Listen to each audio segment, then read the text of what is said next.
Hi, it's me again, still from Minneapolis.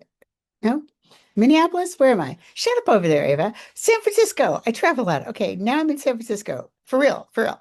Okay, this is going to be a short video where we're going to talk about biased and unbiased estimators.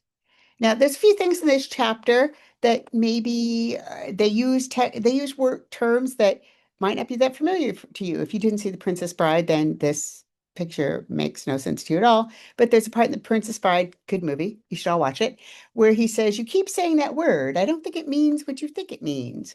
So parameter is a word that comes up a lot, and I say a lot. I thought, hey, maybe you don't know what it means because who would, right? A parameter is a number that represents a population characteristic. So if I'm trying to estimate the mean, then the mean is that parameter, or the standard deviation, or the correlation, or the variance. So it's just a statistic that we're trying to estimate for the population in this particular case, whatever it might be. Estimation. When we say estimator, in your textbook, it mentioned an estimator a lot. An estimator is the formula used to estimate the population value. So it might be something like the sum of xi divided by n, which is, of course, the formula for the mean. So whatever the function, the formula is for the mean, the variance, the median, the standard deviation, whatever it is that you're trying to compute. So the estimator is that formula or function that you use, and the estimate is the value that you obtained, like the mean of 10 scores that I got might be 6.7. So the estimator is that formula, and the estimate of the population mean is 6.7. And the reason we call it an estimate is it's probably not the exact mean for the population. It's an estimate of the mean for the population we got based on our sample. Now, all of us really walk around with the idea of bias. I used to have a sign in my office that said, "Bias is to statistician like sin is to preachers. They're against it." We're against bias.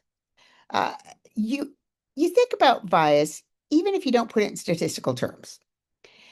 If an estimate's unbiased, it still has error. So if you think of a referee, if you've ever been to a sports event, and I figure most of you have, and you see, you don't expect the referee will never, ever make a mistake, but you do expect that the mistakes will be equally likely to go in one direction or the other. So let's say our man here in the picture is a referee for something. He's not perfect. He's going to make some mistakes.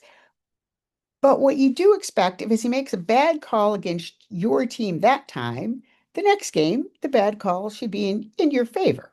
So error should be equally likely in one direction or the other. That's one characteristic of an unbiased estimator. Similarly, everybody makes a major error once in a great while. Maybe they incorrectly call a player out of bounds and a score is reversed and your team loses the game. So that's a major error. But if the next time they make an egregious error, it also costs the team your game, you're going to say, wait a minute here. This is starting to look like bias. So in an unbiased estimator, it is equally likely to err in one direction or the other. Extreme errors are equally likely in one direction or the other. And the mean of the estimates would be the population value. So overall, if you took a whole bunch of samples, on the average, the mean of what you got from those samples should be the mean value of the population, or the difference in means between in the population, or whatever it is you're trying to estimate. Now, a biased estimator, I must admit, a biased estimator. And that is the case that errors are skewed in one direction. For example, I'm short. And I thought Travis over here was 6'8", but it actually turns out he's 6'7". My daughter has a couple other friends that do MMA too, follow MMA at all, the Diaz brothers, and she always said, "Well, you could tell them apart because one's taller than the other," and they both look super tall to me. And I thought one was 6'1" and the other 6'3", but it turns out they're actually 6 foot and 6'1". So every single one of my estimates was too high. was not equally likely to err in one direction or the other. And the mean of my height, estimates of height, are not the true population value.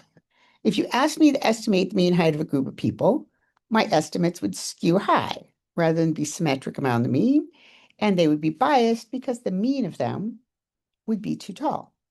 So now you've learned that A, I'm a biased estimator, and B, I'm really short. And in the next video, we will get into numbers and do some t values and estimate differences between means and all exciting stuff.